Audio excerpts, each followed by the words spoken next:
शुरुआत में राजेश जी आपसे करना चाहूंगा, क्योंकि मामला राष्ट्रपति का है और हम कल से ही इस विषय पर लगातार चिंतन मनन चर्चाएं सवाल बवाल सब कुछ हो रहा है। तो क्या आप कैसे देखिएगा जो कुछ भी स्थितियां हैं, खासकर उपयोग की बात हुई है, उनका दुख, उनका दर्द, उनका मर्म, क्योंकि ये घटनाएं इस तरीके की केवल पश्चिम बंगाल में नहीं पूरे देश में हो रही हैं। और स्थिति यह है कि हर 3 घंटे में एक रेप, 4.5 लाख जो बलात्कार है साल भर में होना, ये सारी चीजें हैं। और ऐसे में सिर्फ एक जगह की चिंता प्रकट करा जाए राष्ट्रपति द्वारा तो सवाल उठना शायद लाजमी है। और साथ साथ और भी जो इसको लेकर बातें हो रही, इन सब पर आपकी प्रतिक्रिया राजेश जी। धन्यवाद संजीव। देखिए, माननीय राष्ट्रपति की जो चिंता है वो इस देश की एक सामूहिक चिंता है और हम सब इस चिंता में उनके साथ हैं। उन्होंने अपने एक संपादकों के साथ बातचीत में ये कहा है कि वो दुखी ही नहीं बल्कि गुस्सा हैं, नाराज हैं वो। और नाराज हैं तो किससे नाराज हैं?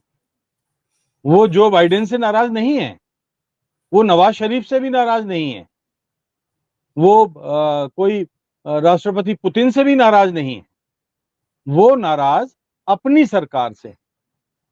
जब आपको याद होगा, राष्ट्रपति ही अपने देश में प्रधानमंत्री को नियुक्ति पत्र देती हैं।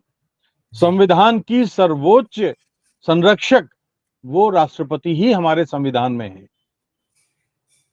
जब अभिभाषण होता है, संसद का सत्र होता है और संयुक्त अधिवेशन होता है तो राष्ट्रपति उसमें यही कहते हैं कि मेरी सरकार।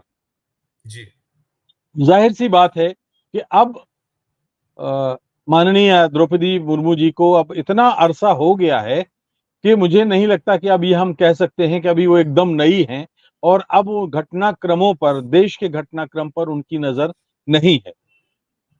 और जब वो राष्ट्रपति बनी थी तो हम जानते हैं कि एक बहुत बड़ा आधार ये था कि वो आदिवासी इलाके से आती थी और इस पद पर सुशोभित करने वाली वो पहली आदिवासी महिला थी।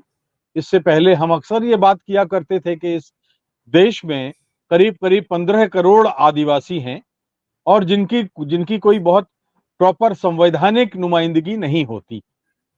तो जब उनको बनाया गया था तो हम लोगों ने बड़ी आशा की थी उनके साथ, उनके लगाई थी कि अब वो आएंगी तो कम से कम महिला सम्मान को लेकर के उनकी जो जो भूमिका रहेगी वो बड़ी सकारात्मक रहेगी और एक ऐसी रहेगी कि जो कहीं ना वो एक ऐसी भूमिका हो सकती है जो महिला अपराधों पर कंट्रोल करे।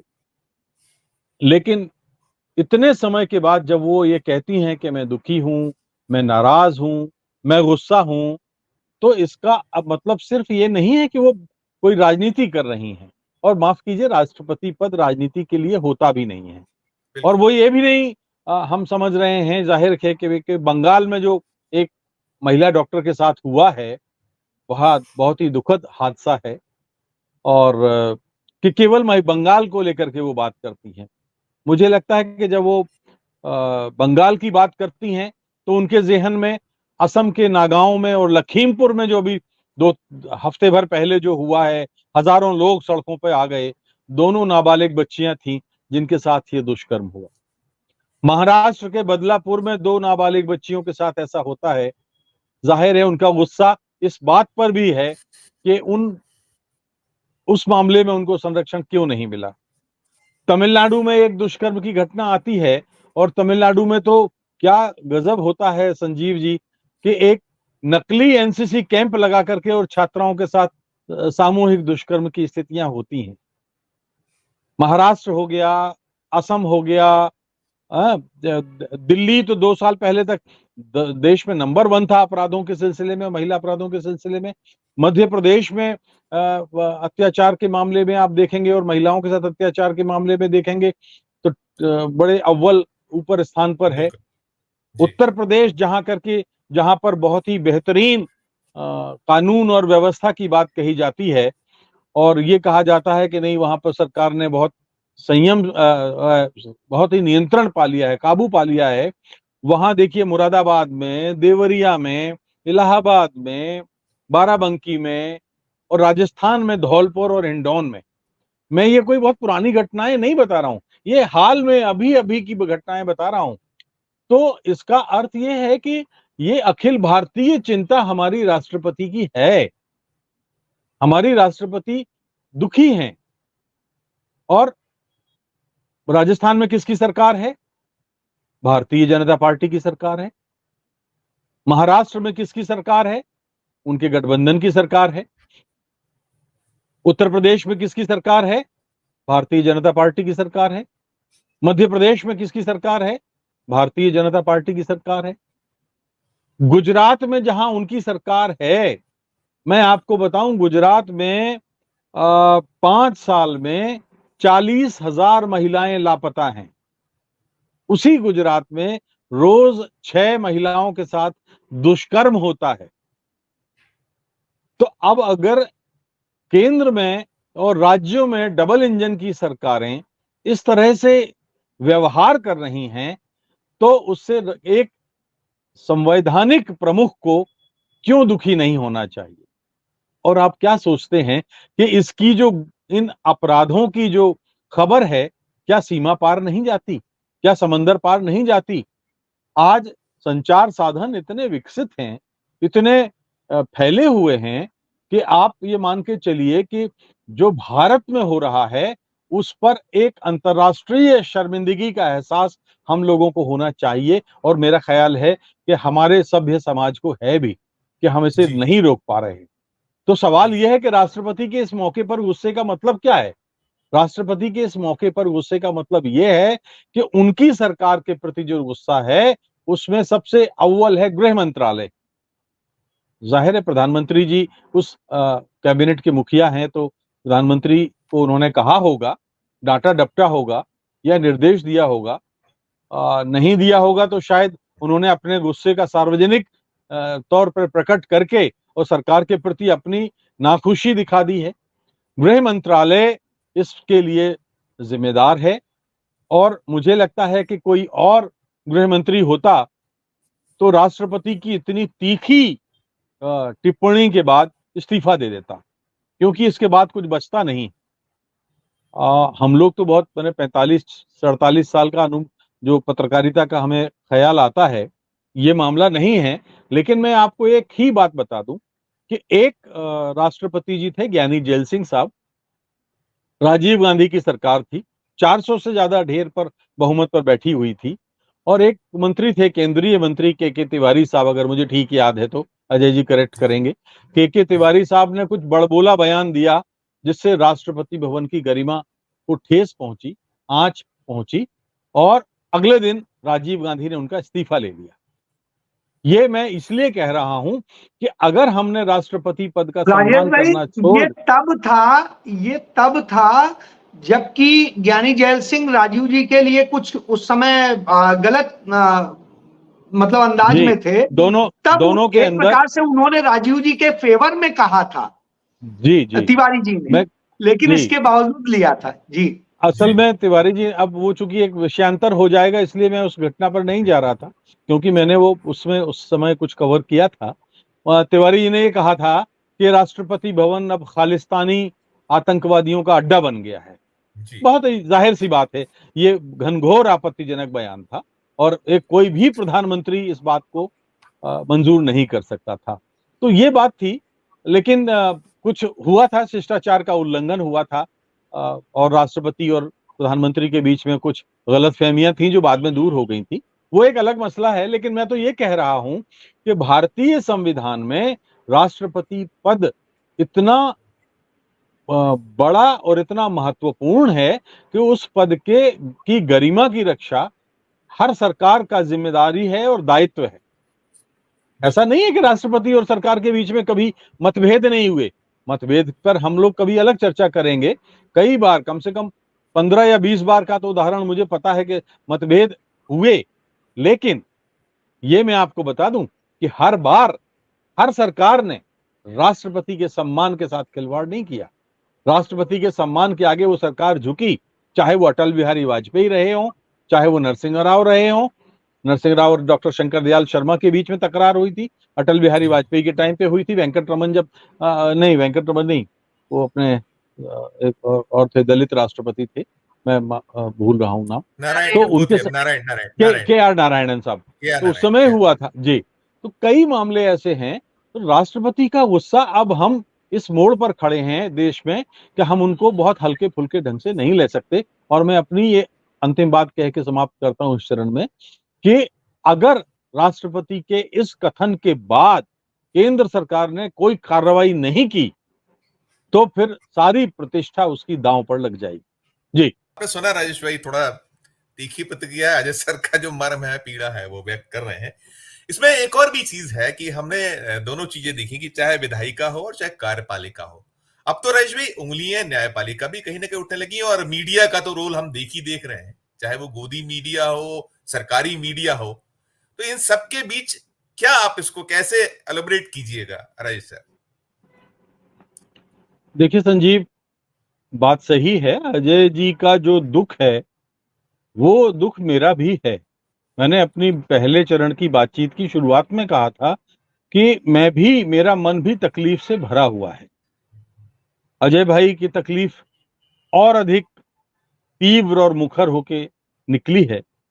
लेकिन मैं ये कहता हूं कि देखिए, राष्ट्रपति पद हमने देखा है कि पिछले 77 साल में जब कभी एक ऐसा अवसर आया, कुछ एक अवसर आए हैं, ऐसी बात नहीं है कि अवसर नहीं आए हैं, और तब जब हम सोचते थे कि ये राष्ट्रपति एक रबर स्टाम्प की तरह काम कर रहे हैं, या ये राष्ट्रपति तो पार्टी से के सत्तारूढ़ पार्टी के हितों से बंधे हुए हैं, और तब उन्होंने उस पार्टी के हितों का ख्याल ना रखते हुए भी स्वतंत्र फैसले लिए, क्योंकि वो एक सर्वोच्च संवैधानिक पद पर बैठे थे। इस देश को ताज्जुब तब भी हुआ था जब आडवाणी जी को भारत रत्न दिया गया था, राष्ट्रपति जी खड़ी हुई थी और जी, माननीय प्रधानमंत्री जी बैठे हुए थे। जी, ये शिष्टाचार, ये प्रोटोकॉल कहां भूल गए जो भारतीय संस्कृति का हिस्सा नहीं है। तो इस देश को तब भी तकलीफ हुई थी जब अयोध्या के में मंदिर का उद्घाटन हुआ, लोकार्पण हुआ, या प्राण प्रतिष्ठा हुई, जो भी आप कहें उसको, तब उसमें राष्ट्रपति जी नहीं थी, संसद में नहीं थी, संसद में नहीं बुलाया गया था उसके जो। और जी, उससे पहले जो राष्ट्रपति संसद थे, भवन। जब उसका शिलान्यास हुआ था तब उनको भी नहीं बुलाया गया था। वो दलित थे, ये आदिवासी। लेकिन मैं ये कहता हूं कि देखिए, जो एक आर वेंकटरामन जब अपने विदाई भाषण, मुझे याद है, बड़ा ऐतिहासिक विदाई भाषण था वेंकटरामन साहब का, कभी आपको मिले तो जरूर पढ़िएगा, और इस देश के हर नागरिक को पढ़ना चाहिए। उन्होंने कहा था कि राष्ट्रपति एक ऐसे इमरजेंसी लैंप की तरह है, आपातकालीन लैंप की तरह है, जो बिजली चली जाए तो अपने आप जलने लग जाता है। यानी जब सरकार काम न करे, सरकार किन्हीं स्तरों पर विवश हो जाए, लाचार हो जाए, असहाय हो जाए, या वो नतीजा ना दे, तो राष्ट्रपति नाम का लैंप ऑटोमेटिकली वो जलने लग जाता है। ये उन्होंने और बहुत बड़ा भाषण है वो, कभी आपको वक्त मिले तो जरूर पढ़िएगा। लेकिन अब बात आती है कि राष्ट्रपति कर क्या सकते हैं। देखिए, राष्ट्रपति होने के नाते जब तक वो राष्ट्रपति हैं तब तक वो गृह मंत्रालय से स्पष्टीकरण मांग सकते हैं, प्रधानमंत्री से स्पष्टीकरण मांग सकते हैं, अगर वो करना चाहते हैं तो जी, दूसरी चीज, एक और बात है, आपने देखा होगा कि बीते दिनों एक आंकड़ा आया था कि संसद के जितने भी सदस्य हैं उनमें से एक बड़ी संख्या ऐसे सांसदों की है जो जिन पर महिला उत्पीड़न के तमाम आरोप हैं, गंभीर जी, आरोप हैं।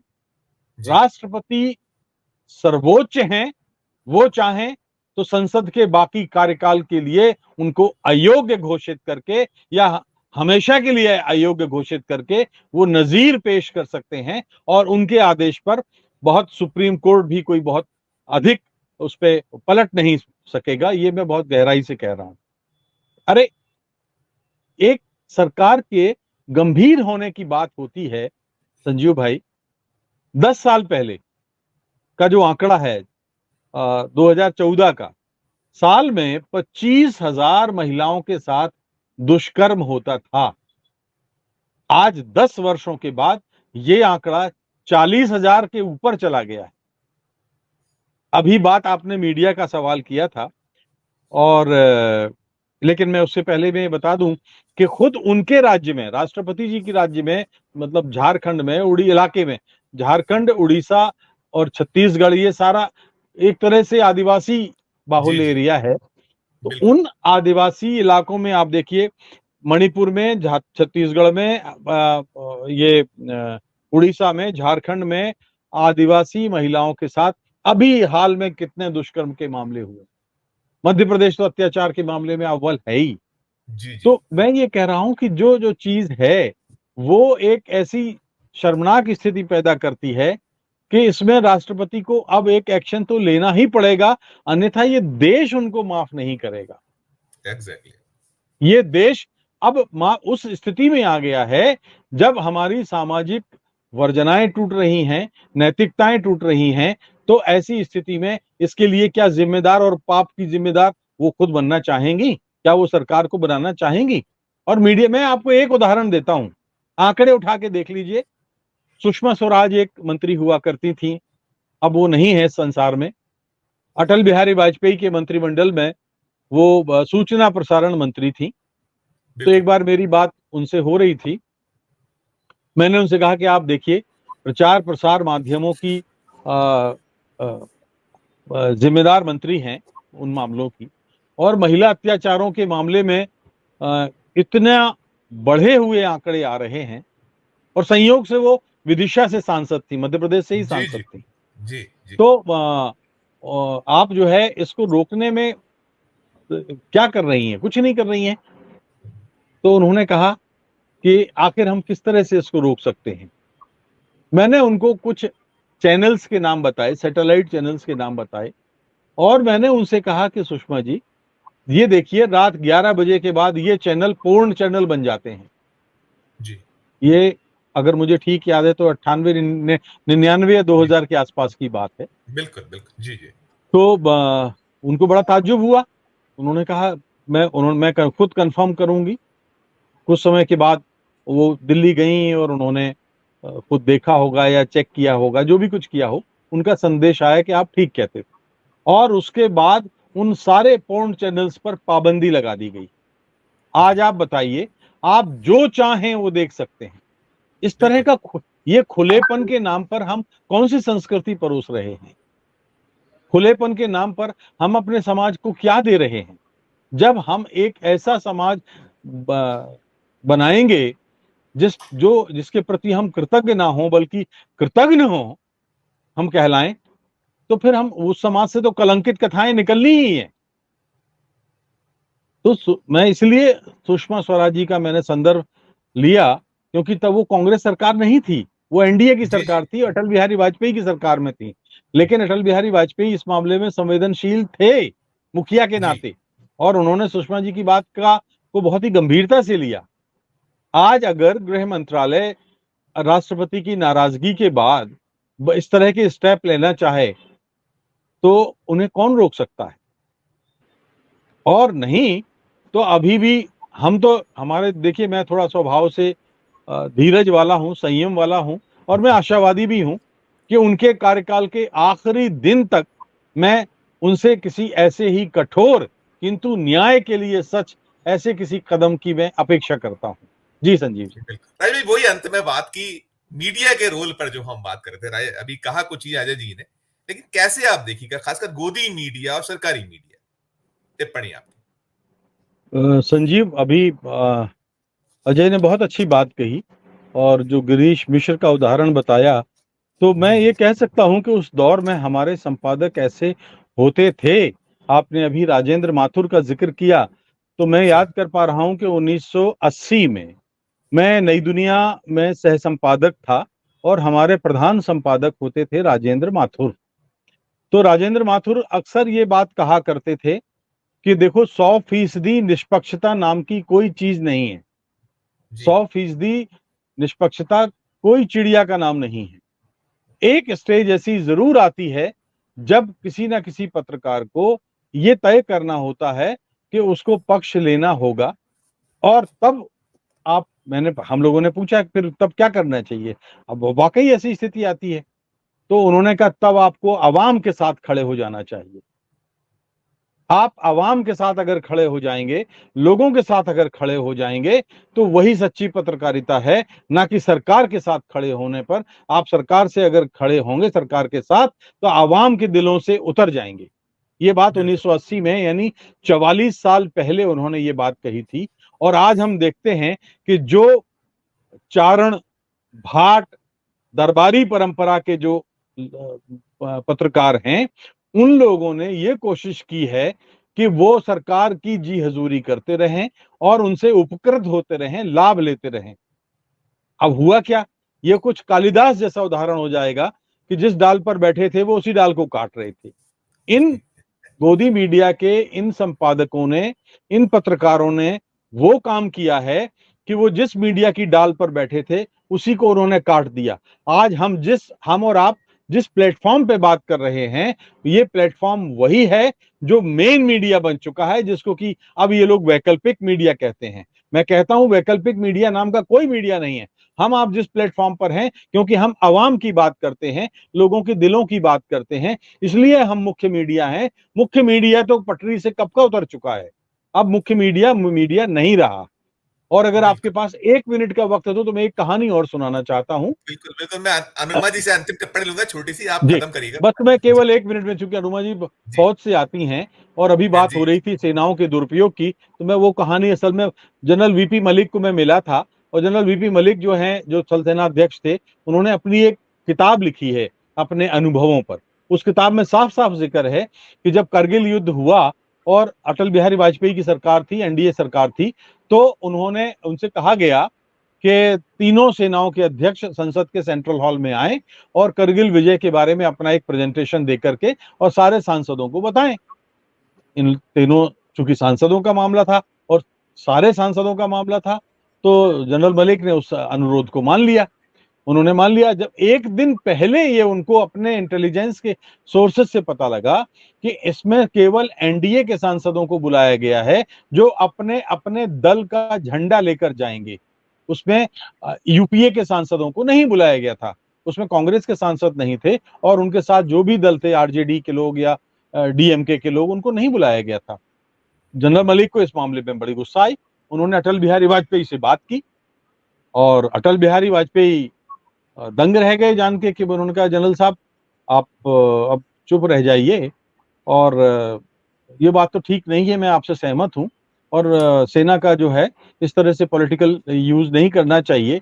अब मैं बता दूं कि उस समय तक अटल बिहारी वाजपेयी की सरकार, दो बड़े ऐसे, एक तो उप प्रधानमंत्री थे लाल कृष्ण आडवाणी, और दूसरे सज्जन थे, इस दुनिया में नहीं है, प्रमोद महाजन, वो चला रहे थे सरकार, और ये उनका एक तरह से फैसला था। तो ये एक बात हो गई। और फिर क्या हुआ कि तीनों सेना अध्यक्षों ने तय किया कि वो नहीं जाएंगे, और नहीं गए, जूनियर अधिकारी गए और प्रेजेंटेशन करके आ गए। तो ये सेनाओं के सम्मान की बात होती थी। इसके बाद हो गए इलेक्शन 2000, जिसमें वो फील गुड का फैक्टर चल रहा था, 2004 की बात है। तो जब उस समय हरियाणा में करगिल के शहीदों को बीजेपी अपने प्रचार के अभियान में उनके शहीदों के नाम, फोटो, पोस्टर लगाती थी, और वो उस बात का पर फिर जनरल मलिक ने अटल बिहारी वाजपेयी से सख्त एतराज किया। तो अटल बिहारी वाजपेयी ने कहा कि मलिक साहब आप तो बहुत मतलब बार बार अब क्यों करते हैं इन चीजों को, छोड़िए भी। जनरल मलिक ने कहा कि मैं नहीं छोड़ूंगा, ये सेना के सम्मान की बात है। तो हमारे सेनाध्यक्ष ऐसे होते थे। हमें जनरल मानेकशॉ को इंटरव्यू किया है, देखा है, जनरल जगजीत सिंह अरोड़ा को हमने इंटरव्यू किया है, और उन्होंने जिस तरह से सरकार की आंखों में आंखें डाल के बात, देश हित में जो बात कही है, उसमें सेना के सम्मान के साथ कोई समझौता नहीं किया। जी नहीं, मैं आपने याद दिलाई, क्योंकि मैंने तो इंदिरा गांधी को 4 बार इंटरव्यू किया, राजीव गांधी को 3 बार इंटरव्यू किया। तो उस जमाने में हमने पत्रकारिता की जब इमरजेंसी लगी थी, सेंसरशिप लगी थी, लेकिन तब उन आदेशों की उसी इमरजेंसी के दरमियान ही धज्जियां उड़ गई थी। ब्यूरोक्रेसी हमको सपोर्ट करती थी, और अब वो कलेक्टर नहीं रहे, वो ऊपर चले गए। लेकिन मैं बहुत ही सम्मान के साथ उस ब्यूरोक्रेसी को याद करता हूं जिसके रीढ़ हुआ करती थी, जो सच और झूठ का फर्क करना जानती थी। ये मैं एक बहुत अभी भी याद कर सकता हूं। और दूसरा, आर.के. लक्ष्मण की एक संसार के सारे कार्टूनिस्ट भगवान की तरह पूजा करते हैं। और आर.के. लक्ष्मण का आखिरी इंटरव्यू मैं अपनी एक फिल्म के लिए गया था, मैंने किया था पुणे में, तो उन्होंने मुझे ये बताया था कि जब इमरजेंसी लगी तो श्रीमती गांधी, वो उनको बड़ी गुस्सा आई। वो तो जवाहरलाल नेहरू की बड़ी बिना टोपी के, हमेशा उन्होंने बिना टोपी के कार्टून बनाए, इंदिरा गांधी की बड़ी लंबी नाक वाली बनाई। और तो जब इंदिरा गांधी के पास गए तो उन्होंने कहा कि ये आप गलत कर रही हैं। तो इंदिरा गांधी ने उनकी आंखों में आंखें डाल के कहा, लक्ष्मण जी आप जाइए, आपको कौन रोक रहा है।